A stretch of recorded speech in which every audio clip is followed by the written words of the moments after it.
aquí. Quiero agradecer a Immunetec que me haya invitado, a Aurelio, que fue el partícipe de la idea. Y os vengo a hablar de envejecimiento. Esta mañana he estado en la SEMAL, en el Congreso de la Sociedad Española de Medicina Anti-Envejecimiento. Y bueno, es que hoy en día, ¿a quién no le gusta envejecer saludablemente, no?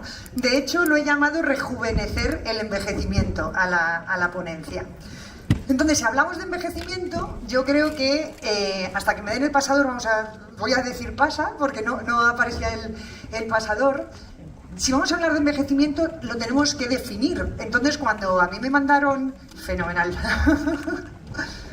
Muchas gracias. Cuando a mí me mandaron a hacer una de estas presentaciones hace ya tiempo, dije, ¿qué es el envejecimiento? Y me fui a la RAE. Bueno, que es que lo tenemos, no sé si lo veis. No lo veis. Porque yo quiero poner esto, ahí está, vale. Entonces, según la RAE, el envejecimiento es la acción y el efecto de envejecer. Soy un poco como mis hijos y dije, ¿y qué es envejecer? Bueno, pues la RAE dice que envejecer es hacer viejo a alguien o a algo, ¿vale? ¿Pero qué es ser viejo? Bueno, pues ser viejo es la persona de edad, es decir, antiguo o del tiempo pasado. Por tanto, la RAE define el envejecimiento basado en la edad. Cuanta más edad tengamos, más viejos somos, más envejecidos estamos. Pero dije, ¿qué es el envejecimiento para los médicos? Y para los médicos el envejecimiento se caracteriza por una pérdida progresiva de la función fisiológica de nuestras células, de nuestros órganos, de nuestros tejidos. Es decir, el envejecimiento desde el punto de vista médico no tiene nada que ver con la edad. Yo puedo tener 80 años y tener una función fisiológica perfecta, y puedo tener 40 y tener una función fisiológica deteriorada, y estoy mucho más envejecido con 40 que con 80. Entonces me quedo con la tercera acepción de la RAE de envejecer, que es durar o permanecer por mucho tiempo. Entonces yo quiero eso, quiero durar o permanecer por mucho tiempo, pero yo le pongo un apellido y es con salud, ¿de acuerdo? Entonces, si veis en la pantalla la esperanza de vida a nivel mundial, la mayor, en todo el planeta las mujeres vivimos más que los hombres. Y como veis, en España tenemos una media de edad de las mujeres de 85 años y los varones de 80 años. Hace poco, en febrero de este año, en La Voz de Galicia, porque mis suegros son gallegos, entonces fui a verlos y leyendo el periódico me salió este artículo donde dicen que en la zona de Galicia, sobre todo de La Coruña, había mayores de 100 años 202 mujeres y varones 50. Dije, bueno, seguimos teniendo, igual que la esperanza de vida en el resto del mundo, las mujeres vivimos más que los hombres aquí. Pero quiero hacer la diferencia entre el health span y la life span. Es decir, una cosa es la esperanza de vida media, es decir, cuántos años vivimos, que sería la life span, y otra cosa es la health span, es decir, cuántos de esos años los vivimos con salud. Entonces, si veis en la pantalla, en Europa, en América, en las regiones del Pacífico Oeste, la edad media de life span está por encima de los 75 años, pero a mí realmente lo que me interesa es la línea verde homogénea, que es la health span, es decir, los años que vivimos saludables. Por tanto, en mi presentación, que estaba animada, lo que yo quiero es aumentar la health span. Hombre, evidentemente, si vivo muchísimos años con una life span muy larga y una health span larguísima, estupendo. Pero si tengo una life span muy larga, pero desde 30 años antes estoy fatal, realmente no sé si merece la pena. Entonces, el pro-aging, el envejecimiento saludable, implica alargar esa health span. Es decir, lo que queremos hacer es que la edad cronológica sea diferente a la edad biológica. ¿Sabéis quién es este señor? No. ¿Sí, no? ¿Solo decirme sí o no? No. Bueno, pues hay gente fenomenal. Es Brian Johnson, exactamente. Es un multimillonario americano que toma 100 pastillas al día, que hace 16 horas de ayuno, que tiene 30 médicos a su servicio, que se gasta $2 millones al año, porque lo que quiere es rejuvenecer su edad biológica. Él tiene ahora 45 años y quiere llegar a tener una edad biológica de 18. La verdad es que ahora mismo su vida es un poco un ensayo clínico, porque está muy monitorizado. Leí hace poco que le hacen una colonoscopia al mes. El otro día hablando con un... me decían, pues yo no sé si merece la pena eso, pero además duerme con un sensor en el pene para ver las erecciones nocturnas y... Sí, porque claro, eso también depende de la edad biológica de ello.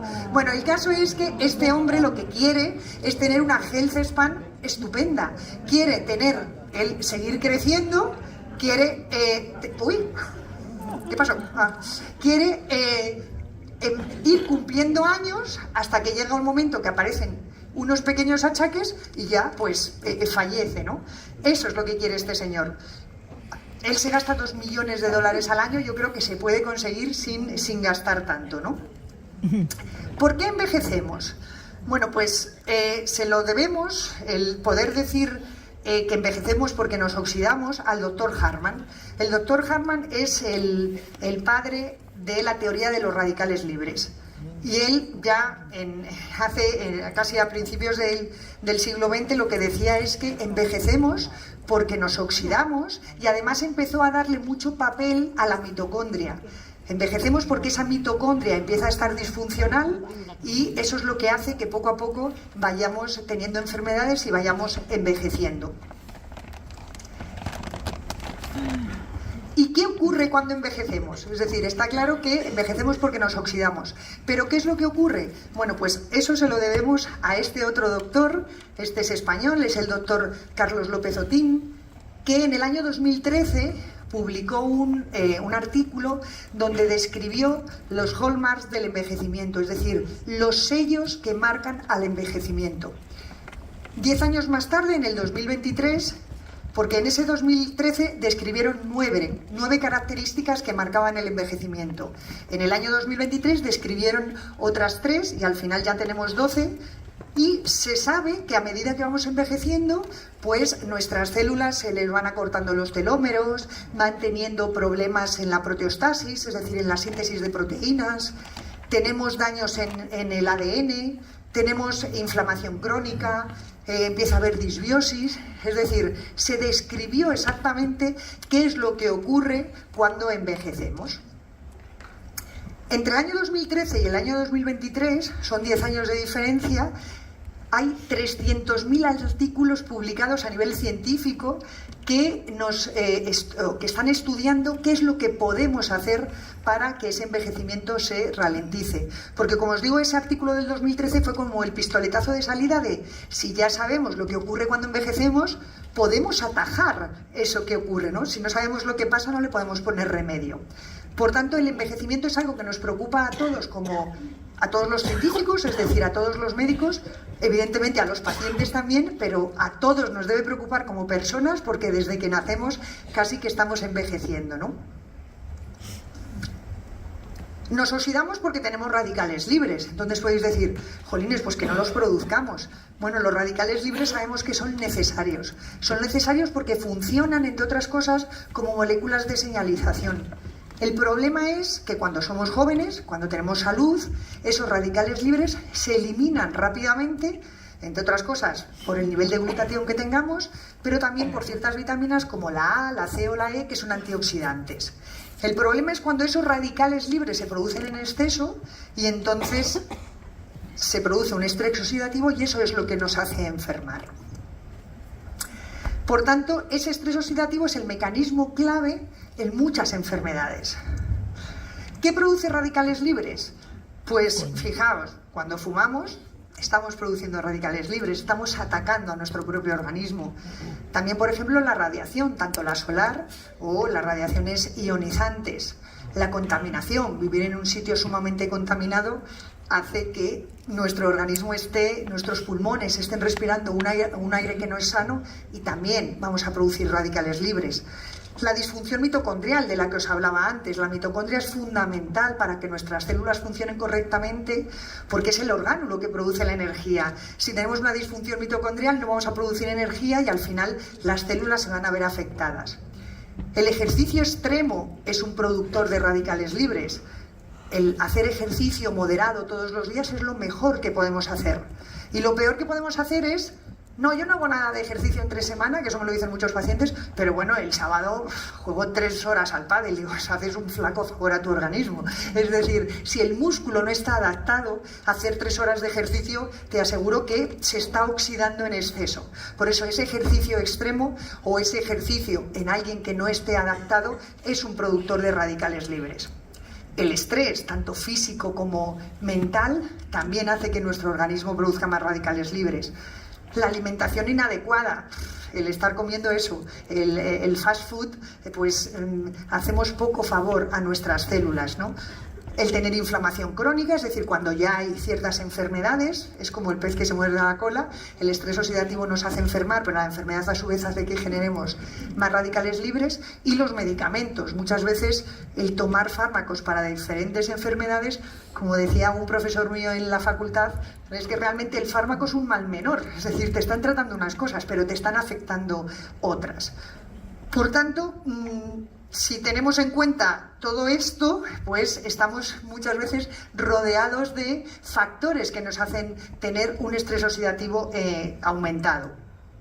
¿Y qué ocurre si hay un exceso de oxidantes? Pues está claro, no tenemos un equilibrio. Es decir, si tenemos más oxidantes que antioxidantes, pues nos oxidamos y nos pasa como a esta manzana. Es decir, en la manzana se ve claramente.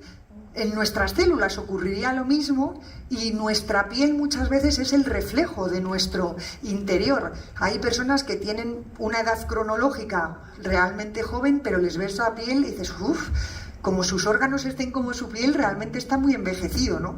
Porque la piel la tenemos a flor de piel, nunca mejor dicho, y está expuesta sobre todo a, por ejemplo, a esa radiación solar que nos hace envejecer.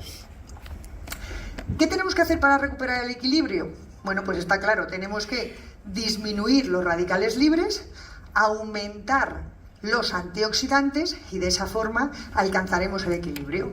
¿Cómo vamos a disminuir los radicales libres? Pues hay cosas que sí que podemos hacer, es decir, los que fumen, dejen de fumar, por ejemplo. Es decir, ya están haciendo un favor a su organismo si no le están sometiendo a ese exceso de humo, a ese exceso de nicotina. Más cosas que podemos hacer: protegernos de la radiación.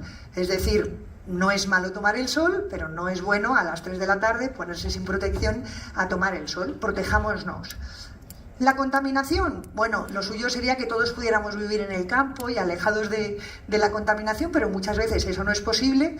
Pero sí que lo que podemos hacer es, siempre que tengamos un momento libre, pues que vayamos a pasar nuestro tiempo pues en sitios, bueno, pues abiertos y en contacto con la naturaleza, que eso es bueno no solo para disminuir la contaminación, sino también para disminuir de mucha contaminación cerebral, ¿no? Podemos hacer ejercicio, pero no extremo, es decir, podemos hacer un ejercicio más moderado. El estrés, vamos a intentar disminuirlo, que yo sé que es fácil decirlo, pero no es solo disminuir el estrés, sino también aprender a gestionar ese estrés. La alimentación, evidentemente, la podemos hacer adecuada. Es una de las cosas que esta mañana repetía, es que la forma mejor de atajar esas señales del envejecimiento es con una correcta alimentación. Eso es lo que está en nuestra mano. Y luego, en el caso de la inflamación y los medicamentos, pues hombre, si nos cuidamos, tomaremos menos medicamentos y a su vez tendremos menos producción de radicales libres. ¿Y cómo podemos aumentar los sistemas antioxidantes? Bueno, en nuestro organismo tenemos dos formas de antioxidarnos. Lo que llamamos las enzimas, que los que sois médicos aquí os sonarán. Estamos hablando de la superóxido dismutasa, de la catalasa, de la glutatión peroxidasa, bueno, de unas palabrejas muy raras, pero que son antioxidantes, son enzimas que nuestro propio organismo sintetiza para ayudarnos a luchar contra esos radicales libres. Y esas enzimas se producen, entre otras cosas, por un factor de transcripción que se llama NRF2, que ese seguro que sí que os suena, porque sabéis que cuando hablamos de los boosters, es uno de los factores o sea, es el NRF2 una de las cosas que estimula esos boosters. Bueno, pues ese factor de transcripción estimula la síntesis de esas enzimas. Y luego tenemos el sistema de antioxidantes no enzimáticos, que serían pues la vitamina C, la vitamina E, los carotenoides, la coenzima Q10, los estrógenos. Por eso las mujeres vivimos más, entre otras cosas, tenemos más estrógenos que vosotros, que los varones. Entonces tenemos más sistema antioxidante. Y por último estaría el glutatión. El glutatión, todos lo sabéis, pero por si acaso hay alguno nuevo, el glutatión es un tripéptido, es decir, está formado por 3 aminoácidos, que es la cisteína, que es la glicina y el ácido glutámico. Cuando se une dentro de la célula, eso es muy importante, nuestra célula produce glutatión y ese glutatión es el antioxidante maestro. ¿Por qué digo lo de que es muy importante que se una dentro? Bueno, pues porque se sabe que las células son impermeables al glutatión. Es decir, yo puedo tener un montón de glutatión corriendo por mi sangre que no va a penetrar dentro de la célula. Lo que va a penetrar dentro de la célula son los aminoácidos y en concreto el más importante de todos es la cisteína. Para que se produzca la síntesis de glutatión se necesitan 2 enzimas. La primera enzima une la cisteína con el ácido glutámico y forma un dipéptido, es decir, la unión de 2 aminoácidos. Y luego necesito otra enzima que una la glicina para ya tener el glutatión. Esta síntesis de glutatión se tiene que hacer dentro de la célula, insisto. Puedo tomar glutatión por boca en cantidades grandísimas que mi estómago lo va a destruir y me lo va a partir en aminoácidos. Una vez que sintetizo ese glutatión en el citoplasma, ya va a ir a los diferentes orgánulos de la célula. Es muy importante que ese glutatión vaya al núcleo para proteger de la oxidación al ADN, porque si está oxidado el ADN, al final están alterados los genes por un mecanismo epigenético y podemos tener muchos problemas. Desde el citoplasma también puede ir, por ejemplo, a las mitocondrias. Las mitocondrias son los principales productores de radicales libres. Están generando constantemente energía y eso implica, como una chimenea cuando está produciendo energía, cuando está produciendo fuego, que emite humo y ese humo son los radicales libres. Tenemos que tener mucho sistema antioxidante en esas mitocondrias para neutralizar esa formación de humo. Y tiene que ir también al retículo endoplasmático. Y el retículo endoplasmático es donde se sintetizan las proteínas, por tanto tampoco puede estar oxidado. Porque si yo tengo ese retículo endoplasmático oxidado, las proteínas que voy a generar van a estar oxidadas también. Lo que quiero que veáis en esta diapositiva es que os decía que el glutatión las células son impermeables para el glutatión, pero si os fijáis, el glutatión que produce la célula, si no lo utiliza del todo, es capaz de salir fuera de la célula. Entonces, la membrana celular es impermeable al glutatión desde fuera de la célula adentro, pero desde dentro a fuera no hay problema. Si tenemos un exceso de glutatión, ese glutatión va a salir fuera de la célula. Y una vez que está fuera de la célula, veis ese cuadradito azul, que es la gamma GT. Los que seáis médicos sabéis que es una de las cosas que medimos en la analítica, cómo están la GOT, la GPT, que son las transaminasas, y la gamma GT. Bueno, la gamma GT es una de las que se encargan de hidrolizar ese glutatión que está fuera de la célula en los aminoácidos de los que está compuesto, lo separa en cisteína, en glicina y en glutámico, y la célula es capaz de volver a absorber la cisteína. ¿Por qué os digo esto? Porque si en la analítica veis que los pacientes tienen un aumento de gamma GT, es una de las mejores formas de explicarlos que tienen exceso de radicales libres. Es decir, tienes estrés oxidativo y tu hígado está intentando producir glutatión y ese glutatión que está produciendo está haciendo trabajar a esa gamma GT. Por tanto, si está elevado es una de las mejores formas, insisto, de explicar que hay estrés oxidativo. ¿Por qué os digo que es el antioxidante maestro? Fijaos, esto ni lo tenéis que aprender, pero Lo que veis arriba del todo es lo que ocurre en la mitocondria cuando la mitocondria empieza a producir ATP. Ese oxígeno pasa al ion, o sea, al ion, que es uno de los primeros radicales libres que aparecen, y hay una cascada de situaciones en las que lo que veis en azul, donde pone GSH, es el glutatión. Fijaos dónde actúa en numerosos puntos. Es decir, si no tenemos suficiente glutatión, no somos capaces de cortar esta cascada de eventos oxidativos y al final pues se produce la oxidación de las proteínas, la oxidación de los ácidos nucleicos, la oxidación incluso de los lípidos y aparecen las enfermedades.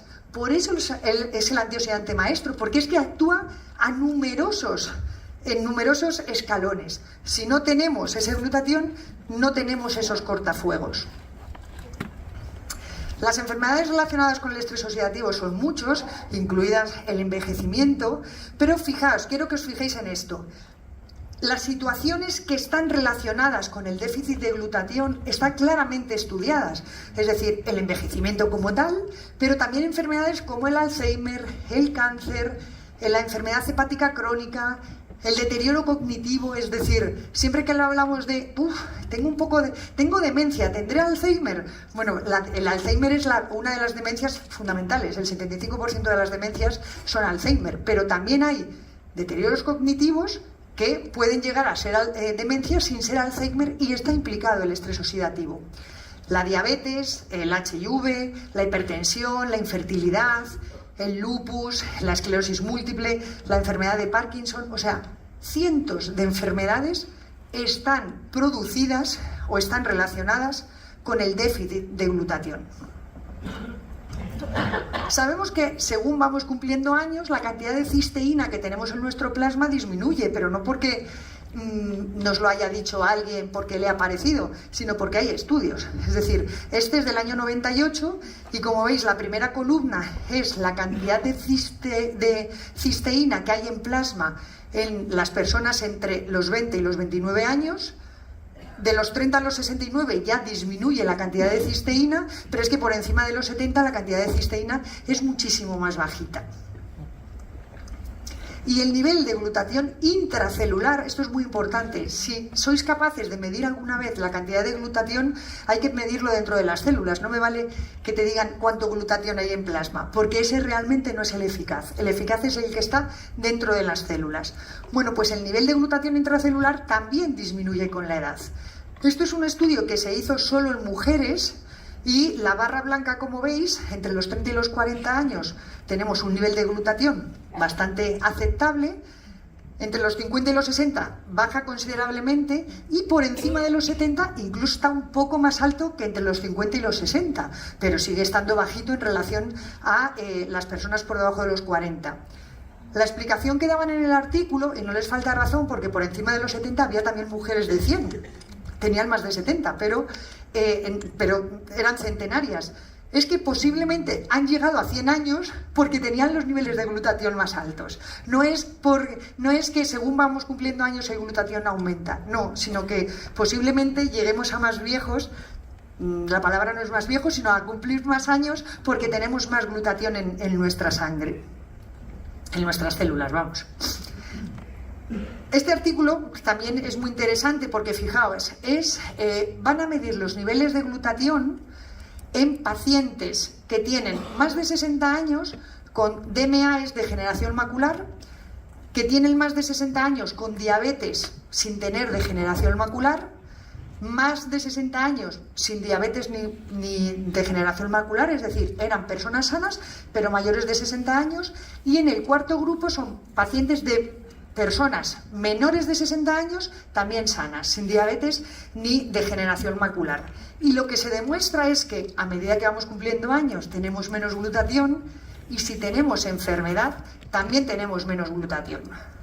Fijaos, la barra blanca lo que nos mide es la cantidad de glutatión, el GSH normal, que es el glutatión reducido, es decir, el glutatión bueno, el que realmente hace su efecto.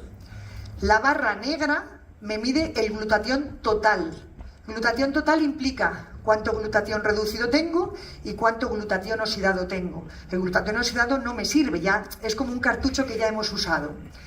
Veis que los menores de 60 años,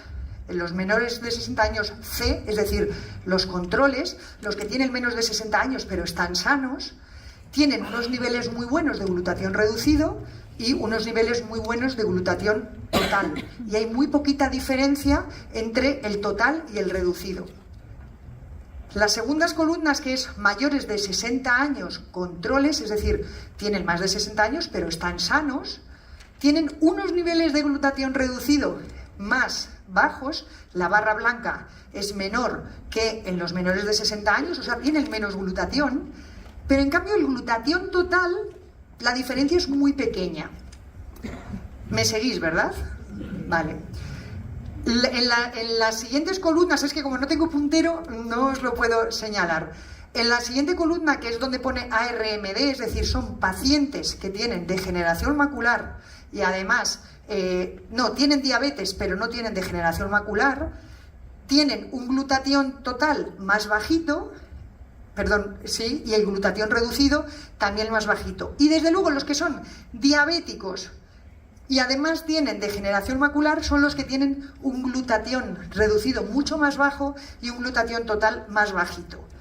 Entonces podéis decir, ¿y por qué tienen el glutatión total alto, por ejemplo, los controles, y el glutatión reducido bajito? Pues mirad, aquí está la contestación. Porque lo que tienen es más glutatión oxidado. Es decir, cuanto más enfermos están, resulta que tienen más glutatión oxidado y menos glutatión reducido. Por eso hay tan poca diferencia en cuanto al glutatión total, pero es porque es un glutatión que ya está utilizado. Entonces, ¿el estrés oxidativo es lo mismo que el envejecimiento? Sabíamos que el estrés oxidativo, el doctor Hallman nos decía que envejecíamos porque nos oxidábamos. Y el doctor López Otín decía, en el envejecimiento hay un montón de cosas que ocurren, 12 cosas. ¿Pero realmente esas 12 cosas están en relación con el estrés oxidativo? Bueno, pues no se puede saber, a no ser que demostremos que mejorando el estrés oxidativo va a mejorar el envejecimiento. Entonces, como os decía, tenemos que demostrar que los procesos degenerativos pueden mejorarse elevando los niveles de antioxidantes. Entonces, este artículo del 2005 hicieron algo muy interesante. Fue, ¿qué es lo que ocurre cuando cumplimos años? Pues que disminuye la función muscular, que aumenta la masa grasa y disminuye la masa magra. Pesando lo mismo a los 50 que a los 40 no estamos bien, porque a los 50 tenemos más grasa y menos músculo. Aumenta el TNF-alfa, es un factor de necrosis tumoral que es una adipoquina inflamatoria, disminuye la función inmunitaria y disminuye la albúmina en sangre. Esto está constatado que ocurre en los pacientes con edad. Si le suplementamos con cisteína, resulta que lo vamos a ir revirtiendo. Aumentamos la función muscular, disminuimos la masa grasa y aumentamos el músculo. Tenemos una disminución de la inflamación, porque por eso disminuye el TNF-alfa, aumenta la función inmunitaria y además mucho, y aumenta la albúmina en sangre. Es decir, estamos revirtiendo, como os digo, todos los procesos que aparecen en alguien con edad. Conclusiones. La pérdida de juventud, salud y calidad de vida en parte es por deficiencia de cisteína. El consumo de cisteína en la dieta es subóptimo y todos tendremos un déficit antes o después, en función de cómo nos cuidemos. Entonces, la cisteína sabemos que es un aminoácido semiesencial porque el organismo lo puede sintetizar a partir de la metionina, pero en muy poquita cantidad, y si el paciente, por ejemplo, tiene problemas hepáticos, ya no sintetiza cisteína a partir de la metionina. La cisteína se oxida muy fácilmente porque es muy inestable y su forma de disulfuro se llama cistina, es decir, la cisteína tiene un SH, ese radical de azufre, que es lo que le hace ser tan sumamente inestable. Pero cuando esos radicales de azufre se unen una cisteína con otra, es como que forman una coraza, forman una molécula que se llama cistina, y esa cistina veremos que luego es muy importante porque es la que es capaz de estar protegida de los ácidos del estómago, de las secreciones del páncreas y de llegar al intestino y absorberse completamente. La mayoría de estudios clínicos sobre suplementación con cisteína se han hecho o bien con el NAC, que es la N-acetilcisteína, o bien con un aislado de proteína de suero de leche sin desnaturalizar, rico en cisteína de origen natural, que os suena un poco, ¿no? Bien. Entonces, si hablamos del NAC, yo me he ido al vademecum, al vademecum americano. El NAC siempre, de hecho esta mañana en el congreso me lo presentaba un visitador como un suplemento nutricional, y realmente no se puede presentar como un suplemento nutricional porque la FDA lo considera medicamento, pero a día de hoy todavía aquí en España se presenta como un suplemento nutricional. La N-acetilcisteína, además, si miramos si es seguro, nos dice que es seguro, posiblemente sea seguro para la mayoría de los adultos, pero puede causar efectos secundarios como sequedad de boca, náuseas, vómitos, diarrea, es decir, no deja de ser un fármaco y puede producir efectos secundarios. También nos dicen que en los niños es probable que sea seguro, pero que se recomienda no darlo más de 12 semanas.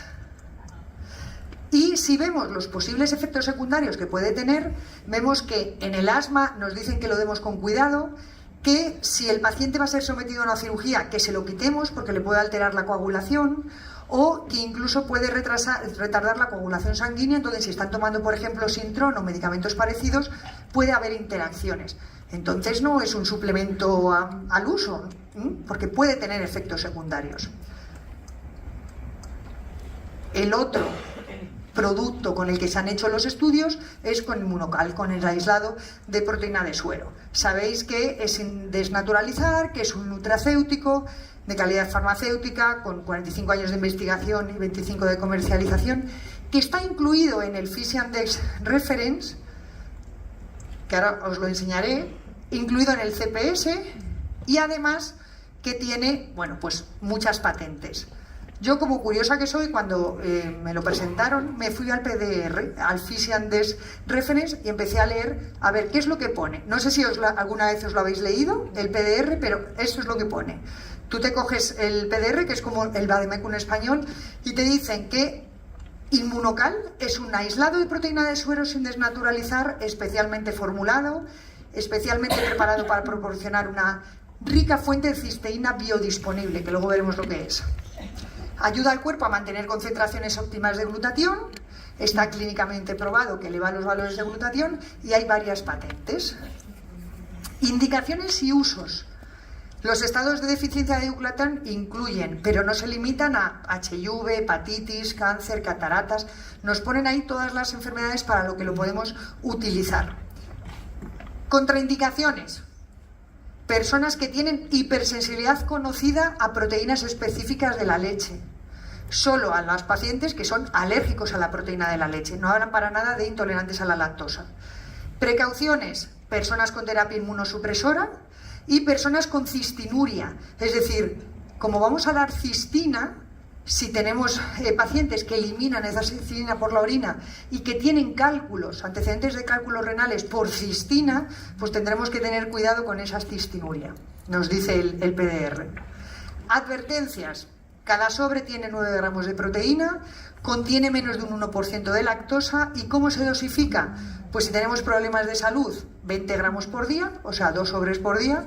Y para pacientes con SIDA, EPOC o enfermedades más graves, de 30 a 40 gramos por día, es decir, de 3 a 4 sobres por día, sin efectos nocivos. Se tiene que administrar con el estómago vacío o con una comida ligera. Es decir, todo viene en el PDR.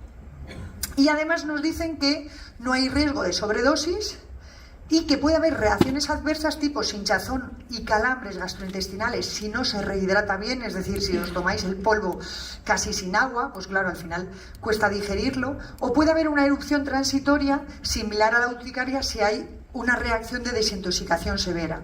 Por tanto, cuando os pregunten ¿esto cómo se administra? ¿Esto para qué sirve? Es que simplemente les tenéis que dar el PDR, no hay ningún tipo de no, es que me lo estás contando, no, es que es lo que dice, es como nuestro vademecum español. ¿Cómo lo tenemos que reconstituir? Es un aislado de proteína, deshidratado, por tanto hay que rehidratar adecuadamente. Lo ideal es consumirlo después de mezclar. Y si se premezcla para consumo posterior, nos dicen que hay que refrigerarlo. Y en la comida estábamos hablando de, claro, es que no se puede utilizar cucharilla de metal. No, realmente no hablan de cucharilla de metal. Lo que nos dicen es que no utilicemos líquido caliente para rehidratarlo, porque entonces sí que lo podemos desnaturalizar, y que no usemos licuadora de alta velocidad, porque entonces también lo podemos desnaturalizar. Y lo más importante es que es una proteína de suero sin desnaturalizar, y eso es lo que realmente le da el valor al producto. Entonces, para hablar de la desnaturalización, yo creo que tenemos que contar brevemente qué son las proteínas. Los que sois médicos, perdonadme, pero yo creo que es importante recordarlo. Las proteínas son una secuencia de aminoácidos.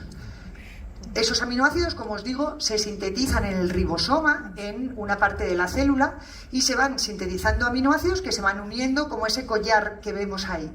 Pero las proteínas tienen una estructura, hay 4 niveles de estructura. Según salen de ese ribosoma y son un aminoácido tras otro, estamos hablando de que esa proteína está en una estructura primaria. Cuando esa proteína empieza a adquirir ciertas formas, porque se empiezan a hacer uniones entre puentes de hidrógeno y empiezan a tener esa forma de espiral, esa proteína ya está en una forma secundaria. Hay una estructura terciaria en la que ya es un verdadero bucle, y es donde se empiezan a establecer las uniones de los puentes disulfuro de las proteínas entre sí, y luego una estructura cuaternaria, que es cuando se unen varias proteínas entre sí.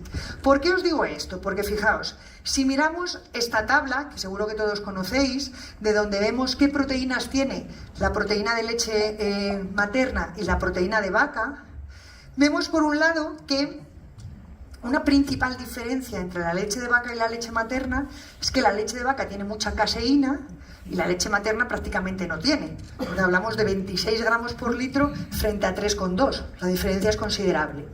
La caseína es la principal proteína que no está en el suero de leche.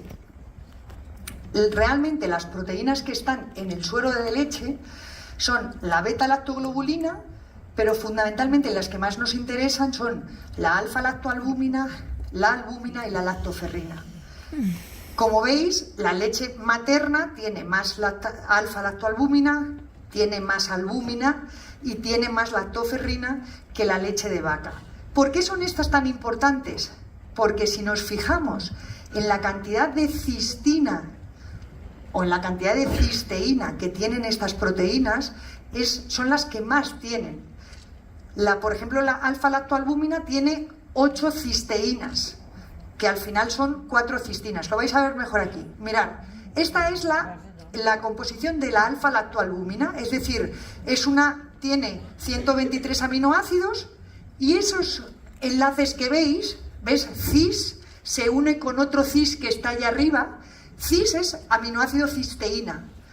Y esto es lo que, los puentes, es porque esa cisteína, que es la 120, resulta que está unida por un puente disulfuro con la cisteína de ahí arriba. Claro, esta es si vemos la proteína lineal, pero como hoy en día se puede hacer todo en 3D, esta es una alfa-lactoalbúmina vista en su composición normal. Está hecho ahí un ovillo. ¿Por qué? Porque tiene puentes disulfuros entre esas cisteínas, que es lo que hace que la proteína tenga actividad biológica. Es muy importante que no rompamos esos puentes de cisteína, porque si los rompemos pierde toda su actividad biológica. Esta es la alfa-lactoalbúmina, que tiene, como veis, 4 cistinas, es decir, tiene 8 cisteínas unidas. Pero la albúmina de suero, que es una proteína mucho mayor, que tiene 500 y pico aminoácidos, tiene 17 cisteínas. Y tiene esa conformación que parecen unos rizos. Y la lactoferrina, que es otra de las proteínas activas del suero de leche, es una proteína mucho más grande, tiene 17 cisteínas, es decir, realmente tiene muchos enlaces, y por eso es una proteína tan grandísima. ¿Por qué es tan importante que no las desnaturalicemos?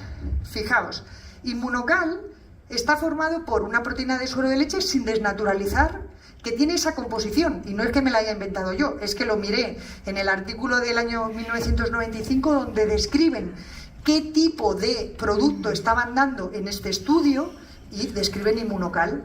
Inmunocal vemos que tiene un 56% de beta-lactoglobulina, un 28% de alfa-lacto, un 10% de albúmina y un 0,65% de lactoferrina. Pero lo más importante es que tiene esas proteínas sin desnaturalizar, con esos puentes de unión de los enlaces disulfuro.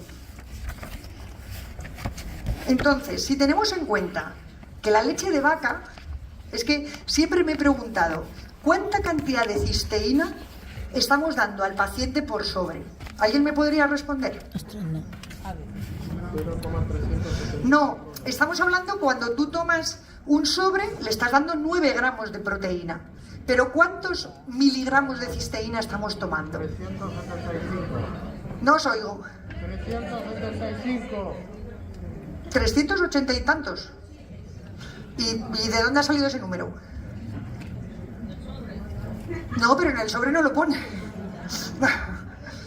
Bueno, yo os digo que yo he hecho las cuentas según esto, ¿eh? Es decir, si tenemos en cuenta que la leche de vaca tiene 33 gramos por litro de proteínas. Un litro de leche de vaca tiene 33 gramos de proteína. Pero de esas 33 gramos de proteína, el 82% es caseína. Es decir, tan solo en la leche de vaca, tan solo un 12% son proteínas del suero. Es decir, un 12% de 33 son 6, más o menos. ¿Vale? ¿Me seguís? Vale. Si yo tengo en un sobre de Inmunocal, tengo 9 gramos de proteínas del suero, podemos inferir que necesito 1,5 litros de leche de vaca, que tiene 6 gramos de proteínas de suero por litro, necesito 1,5 litros para tener 9 gramos. ¿Sí o no? Vale.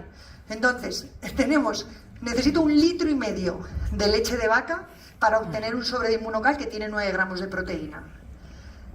Si cada gramo de proteína en total en la leche de vaca tiene 6,4 miligramos de cisteína por gramo de proteína, es decir, por los 33, estamos hablando que habría que multiplicar 6 por 4 por 33. Ahora no me acuerdo cuál es eso sería 1 litro, pero como necesitamos 1,5 litros, estamos hablando que es en torno a 300 y pico miligramos de cisteína en un sobre. ¿Bien? Eso, si tenemos en cuenta que la leche humana tiene tan solo 9 gramos de proteínas por litro, tiene muy poquita proteína, pero resulta que el 75% de esa proteína es proteína del suero. O sea, en la proteína de la madre, la mayor parte de las proteínas son proteínas del suero. Alfa-lactoalbúmina, lactoferrina, albúmina sérica, y cada gramo de proteína tiene 38 miligramos de cisteína, es decir, es casi 6 por 4, 24, 6 por 5, 30, casi 6 veces más. Por eso podemos decir que la cantidad de cisteína que hay en un sobre de Inmunocal equivaldría ¿a cuánta leche de madre? 9 litros. A 900 mililitros de leche de madre equivale. Según esto, es decir, yo simplemente he hecho las cuentas con los datos que se saben de la cantidad de cisteína. Por tanto, yo creo que cuando os pregunten cuánta cantidad de cisteína tiene, lo podéis decir haciendo cuentas y no porque os lo hayan dicho unos u otros. Entonces, equivale a 900 mililitros de leche materna. ¿Y por qué es tan importante que es sin desnaturalizar? Porque fijaos, cuando nosotros tomamos las proteínas, que es esa secuencia de aminoácidos, cuando llegan al estómago, el ácido del estómago empieza a romper todos esos aminoácidos y empieza a producir aminoácidos por un lado y polipéptidos, o sea, va haciendo esa proteína que es muy larga, la va troceando. Por un lado salen aminoácidos de uno en uno y los polipéptidos son una serie de aminoácidos más grandes. Llega el páncreas, los sigue partiendo, pero los dipéptidos, es decir, la unión de dos aminoácidos unidos por un puente disulfuro, que es lo que es la cistina, no es capaz ni el estómago ni el páncreas de romperlo. Entonces llega al intestino delgado y ese dipéptido de cistina se absorbe, pasa a sangre y ese dipéptido de cistina, cuando llega a la célula, entra en forma de cisteína y forma el glutatión. Por eso es muy importante que, claro, si nosotros comparamos proteínas de suero de leche, hay muchas proteínas de suero de leche, pero si comparamos qué ocurre Inmunocal frente al resto de proteínas de suero de leche, es el que más aumenta la cantidad de glutatión, porque es un suero de leche sin desnaturalizar. De hecho, bueno, tenéis estudios clínicos, este es del 99, donde se demuestra cómo después de suplementar con Inmunocal hay un aumento considerable del glutatión intracelular y además aumenta un 35% y además no es solo que aumente el glutatión, sino que mejora la formación de ese músculo porque está hecho en deportistas. ¿Y son todas las proteínas de suero de leche iguales? No, un no redondo, ¿no? Este suero de leche, que es el que se toman los culturistas y la gente que va al gimnasio, es un suero de leche desnaturalizado. Eso que implica que cuando nos lo tomamos, el estómago y el páncreas lo que hace es ir rompiendo esa proteína que no tiene ningún puente disulfuro en los diferentes aminoácidos. Esos diferentes aminoácidos llegan al intestino y se absorben como aminoácidos independientes. Hombre, son muy importantes para nuestros músculos, porque cuando llegan al músculo se van a unir y entonces nos hacen generar masa muscular. Pero esos aminoácidos independientes no van a generar glutatión. Por eso es tan importante que la proteína esté sin desnaturalizar y es lo mágico de este producto, que han conseguido tratar ese suero de leche sin romper los puentes disulfuro. Por tanto, también se ha visto, por ejemplo, que en los pacientes que tienen obesidad tienen un aumento del glutatión oxidado y un aumento de los productos que se miden para ver cómo está su ADN, para ver cómo están sus lípidos, lo tienen todo aumentadísimo. Las personas simplemente por tener obesidad, aunque no tengan enfermedad, y por el hecho de disminuir de peso, van aumentando los niveles de glutatión porque mejoran ese estrés oxidativo. Por tanto, a los pacientes que tienen obesidad, si les damos Inmunocal, que les damos una fuente de producción de glutatión, les estamos ayudando simplemente por darlo a luchar contra ese estrés oxidativo que tienen sí o sí por tener exceso de peso. Si además los hacemos perder peso, mucho mejor. Por eso yo os quería plantear si hacemos un reto de 15 días. ¿Estáis dispuestos? Venga, va. Vale. Porque yo lo que os sugiero es, mirad, por cada 2 sobres de Inmunocal estáis tomando 18 gramos de proteína, que es una ración buenísima de proteína. De hecho, yo a mis pacientes cuando los pongo a perder peso muchas veces les doy 15 gramos de proteína por dosis. Con 2 sobres de Inmunocal lo tendríamos cubierto.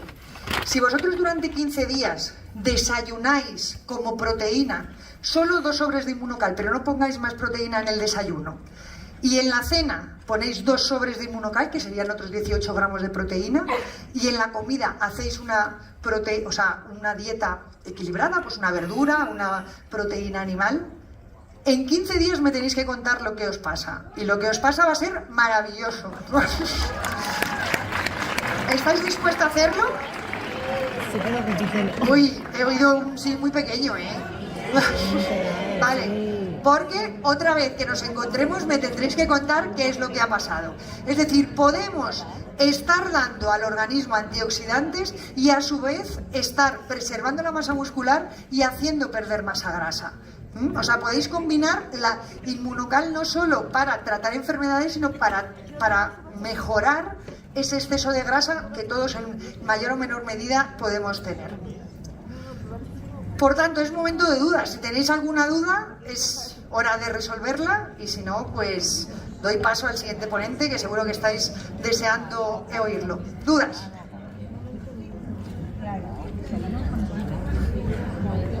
Sí, en las siguientes comidas sigues manteniendo, por ejemplo, el aporte de una pieza de fruta, comiendo un poquito de pan, no habría ningún problema. Porque también se podría hacer cetosis con Inmunocal. Bueno, pues has hecho una cetosis con Inmunocal, pero el problema de la cetosis es que hay que suplementarla. Es decir, cuando uno está en cetosis necesita tomar potasio, necesita tomar magnesio, necesita tomar vitaminas y eso conviene que lo controle un médico. Por eso no os estoy diciendo va a hacer cetosis porque no me responsabilizo de ello, pero sí que disminuyamos el consumo de hidratos sin llegar a ser cetosis, pero simplemente sustituyendo la proteína de la mañana y la proteína de la noche con 2 sobres de Inmunocal, que ya tenéis 18 gramos de proteína, la diferencia va a ser bestial. ¿Cuántos gramos de hidratos de carbono? ¿Perdón? ¿Cuántos gramos? ¿Qué cantidad? Bueno, sí, es decir, vais a notar, por ejemplo, que os deshincháis, si es que tenéis hinchazón, ¿vale? Pero vais a notar, por ejemplo, que va a bajar la masa grasa y va a aumentar la masa muscular. Obviamente tenéis que seguir comiendo en la comida, simplemente digo hacer ese pequeño cambio.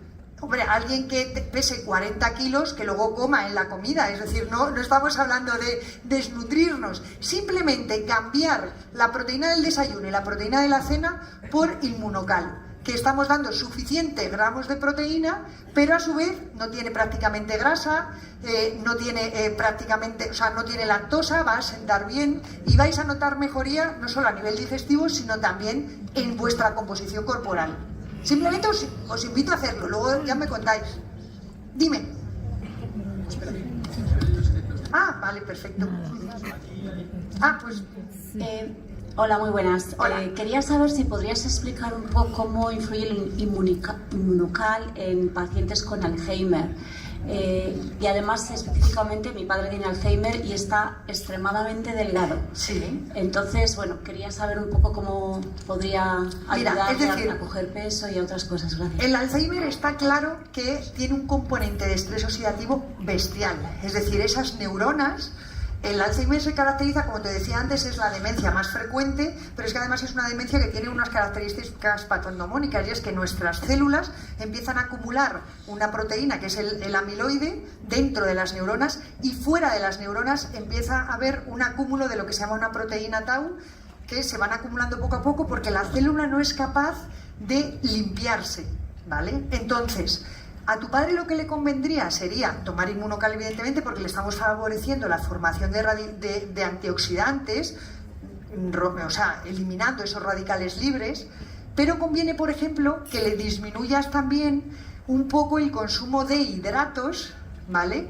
Para que tenga esa etapa, no te digo que le hagas entrar en cetosis, evidentemente tú, pero una dieta baja en hidratos y alta en grasas y alta en proteínas, sobre todo si es proteína vegetal combinada con la proteína de Inmunocal, que le va a favorecer la formación de esos radicales libres, va a ayudar a sus neuronas a que se regeneren. Es decir, una cosa que se llama la autofagia, ¿de acuerdo? Es decir, que las células se coman las partes de esas células que estén dañadas, es muy importante conseguirlo en un paciente con una enfermedad neurodegenerativa. En cualquier persona, cuando hacemos, por ejemplo, una etapa de 5 días que voy a comer menos, estoy ayudando a mi organismo a regenerarse, a hacer esa autofagia. Bueno, pues en un paciente que ya tiene enfermedad, le tengo que ayudar todavía más. Si él está muy delgadito, conviene que le aumentes la cantidad de Inmunocal como proteína, pero también de carne, de pescado, de legumbre, es decir, de otras proteínas, para que de esa forma no pierda masa muscular, ¿vale? Y sobre todo lo que vas a ayudar es que esas neuronas se desintoxiquen y puedan ir, al menos no generando, no te voy a decir limpiar la proteína amiloide, pero sobre todo que no vayan acumulando más. ¿Te contesté?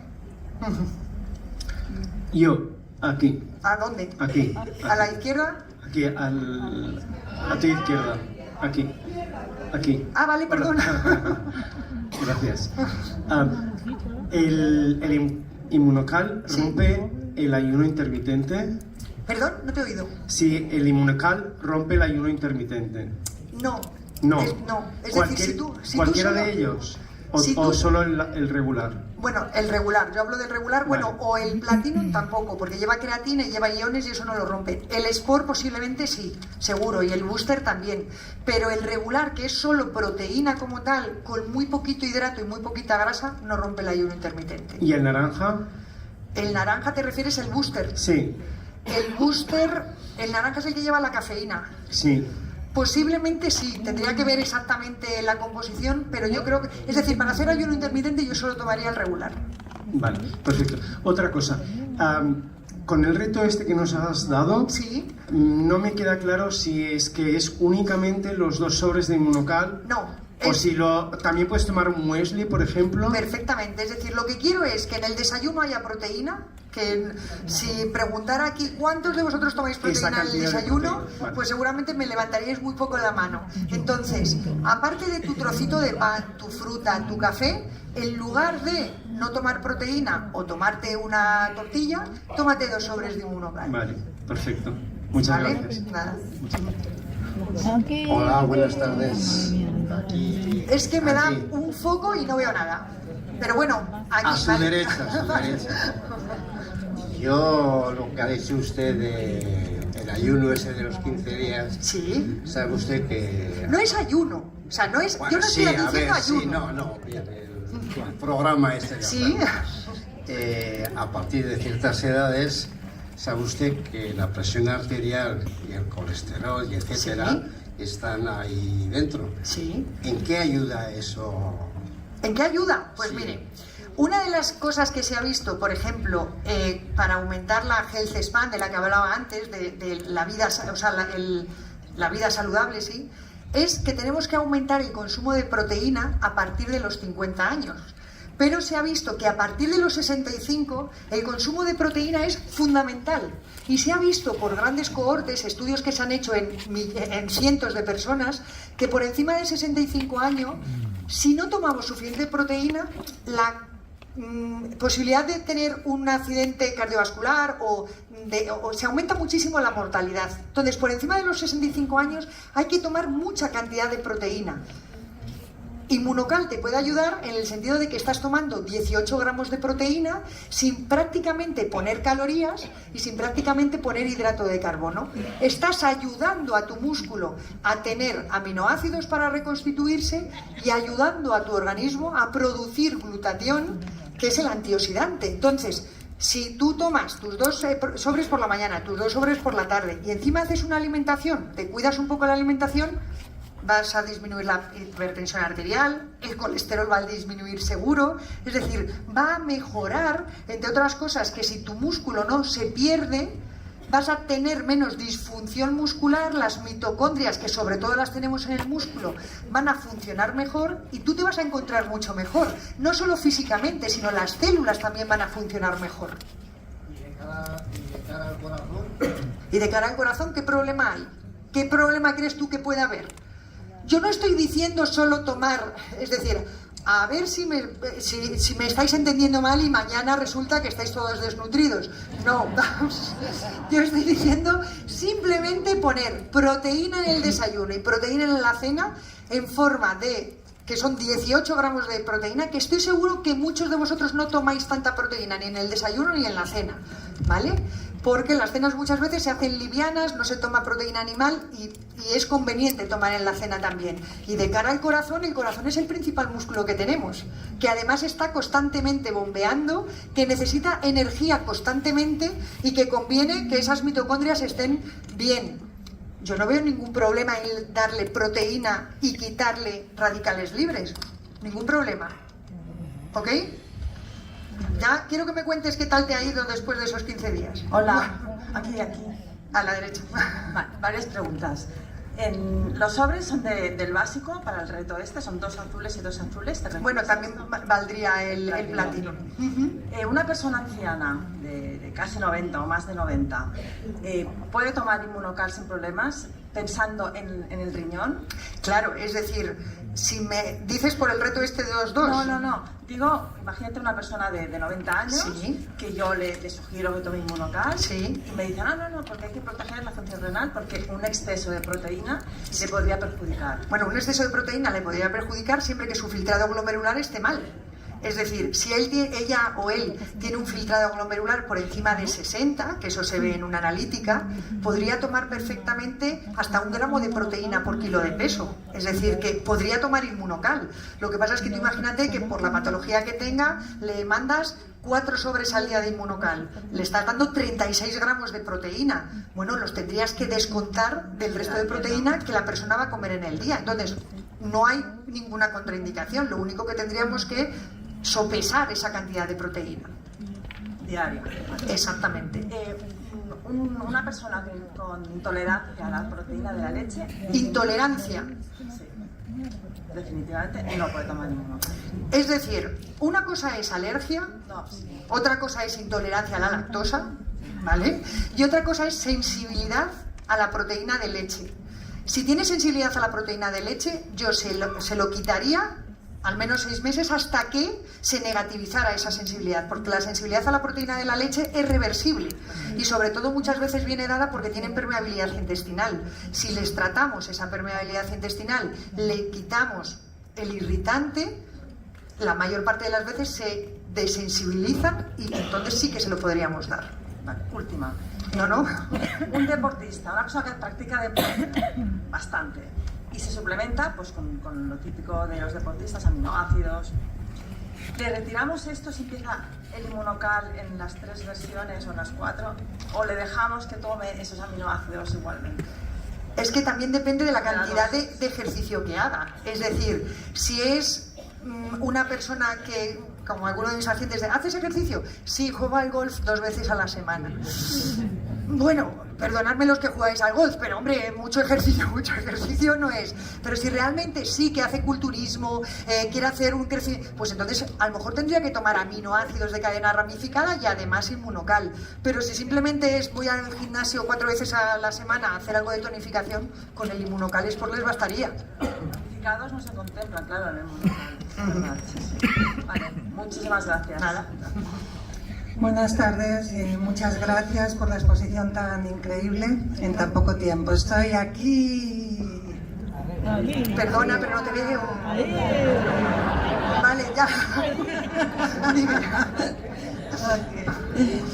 Bueno, estaba con un cliente, un amigo realmente, que está pasando por cáncer. Sí.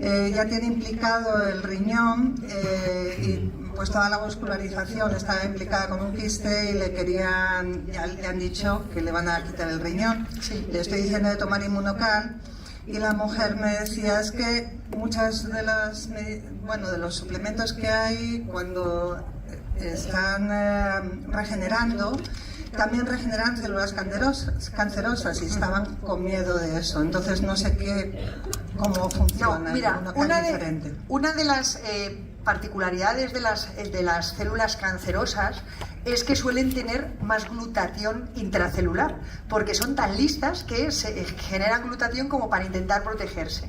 Bueno, pues si tú das cisteína desde fuera y haces generar al organismo más glutatión, esas células que ya de por sí lo tienen alto van a aumentar el nivel de glutatión y se van a automorir, porque las células son capaces de hacer un feedback de si tienen suficiente glutatión, como que paran de sintetizar glutatión. Entonces, si tú les das cisteína, las células sanas van a generar glutatión, pero las células cancerosas como que van a cerrar ese ciclo y es como que se mueren en sí mismas. ¿Cómo se dice? Se ahogan en su propia glutatión. ¿Me entiendes? Por eso no es una contraindicación tener un cáncer. Todo lo contrario, está indicado porque estamos ayudando a las otras células a que generen su propia defensa, que son células sanas. Las células cancerosas que se ahoguen en su propia glutatión, pero las sanas se van a proteger porque tienen unos mecanismos celulares que las cancerosas no. Entonces no tiene por qué tener problema. Otra cosa es que le quiten el riñón, empieza a tener una insuficiencia renal, entonces habría que calcular la cantidad de proteína que tiene que tomar y lo tendrían que tener en cuenta a la hora de hacerle la dieta, pero no es una contraindicación el hecho de tomar Inmunocal. ¿Me entendiste? Sí, perfecto. El booster naranja, como tiene cafeína y guaraná, obviamente para hipertensos no está aconsejado, ¿verdad? Exactamente. Okay. Y para personas que han tenido un preictus cerebral, Digo, todavía no han tenido el ictus, no ha habido una parada, pero sí ya han tenido los mareos o los devaneos. El inmunocal es aconsejable, obviamente. Yo no veo ninguna contraindicación, ¿no? Okay. No, vas a bajar esos radicales libres. No tienen contraindicación. Ok, muchas gracias. Nada. Muy buenas tardes. Aquí abajo. Hola. Ya te veo. Muy buenas tardes. Últimos estudios han demostrado la melatonina como un potente antioxidante. Antioxidante, sí. No se lo ha visto ahí. Sobre todo intracelular y mitocondrial. ¿Qué opina de los efectos sinérgicos que puede tener con el GSH de mitocondria? Bueno, es decir, todo lo que tomemos que sea natural, ¿vale?, va a ayudar a nuestro organismo a tener ese grado de antioxidación. Ojo con los antioxidantes que hemos visto, la vitamina C, la vitamina A, la vitamina E. Muchos antioxidantes, si los tomamos en exceso, se transforman en prooxidantes. Por eso no es bueno estar tomando antioxidantes sin tener control. Pero lo que estamos tomando con Inmunocal no es un antioxidante como tal. Lo que estamos haciendo es darle al organismo las herramientas para que sintetice antioxidantes si los necesita. Pero si nosotros damos mucha cisteína o mucha cistina y el organismo no necesita glutatión, pues esa cisteína y cistina se van a utilizar para otra serie de síntesis de proteínas. Por tanto, la diferencia que tiene el tomar vitamina C, que es antioxidante como tal, o tomar un exceso de melatonina, es que se pueden transformar en prooxidantes, porque la propia molécula ya es antioxidante, pero es que Inmunocal no es antioxidante. Inmunocal proporciona las herramientas para que nuestro organismo se sirva, es como autoconsumo. ¿Me entiendes? Entonces, claro que pueden ser sinérgicos, pero de abusar de algo, preferiría abusar de darle al organismo que se sirva, que no de darle el antioxidante como tal, porque sí que puede tener efecto secundario. ¿Ok?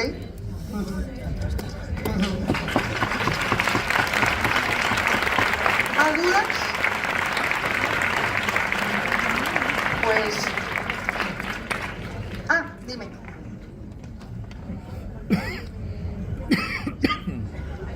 Yo te oigo.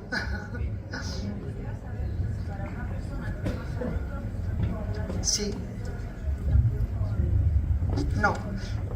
Pregunta la compañera que si toman Xarelto, que es un tipo de anticoagulante, que si puede haber algún tipo de contraindicación.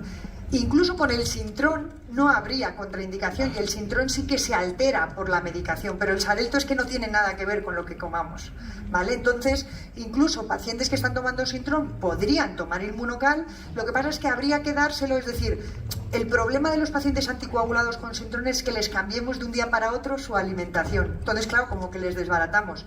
Pero si se lo vamos introduciendo poco a poco, al final lo que van a tener que hacer es irles ajustando las dosis de Sintrón en función del INR. Pero en concreto con el Xarelto, que no se altera, no habría ninguna contraindicación. Sí. Bueno, alguien que tiene una CPAP, porque tiene apnea del sueño, casi seguro que es porque tiene un exceso de grasa visceral, es decir, porque tiene obesidad. Hay pacientes que no los ves aparentemente muy gordos, pero que cuando les haces una impedancia sí que tienen exceso de grasa visceral y es lo que les está produciendo esa apnea del sueño. Por tanto, lo primero que tendríamos que hacer es intentar que ese paciente perdiera peso, ¿vale? Pero claro, si el paciente tiene apnea del sueño, tiene poco oxígeno disponible y entonces va a hacer que esas células encima estén sufriendo más y estén produciendo más radicales libres. Es como si viviera en lo que os he enseñado de una fábrica, como si viviera al lado de una fábrica, porque no está bien oxigenado. Entonces, por eso está produciendo radicales libres. Si tú le das Inmunocal, le vas a ayudar a esa antioxidación, pero además tendría que hacer algo para intentar perder peso y mejorar otros posibles efectos que le hagan, otras posibles causas de producción de radicales libres. ¿Vale? Dime. Espera, es que me está preguntando ella.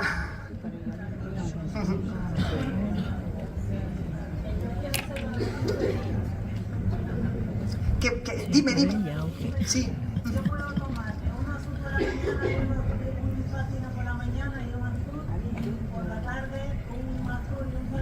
Sí, perfectamente. Ok. Bueno, me están diciendo que tiene que venir el siguiente ponente. De verdad, muchísimas gracias. Espero que os haya servido.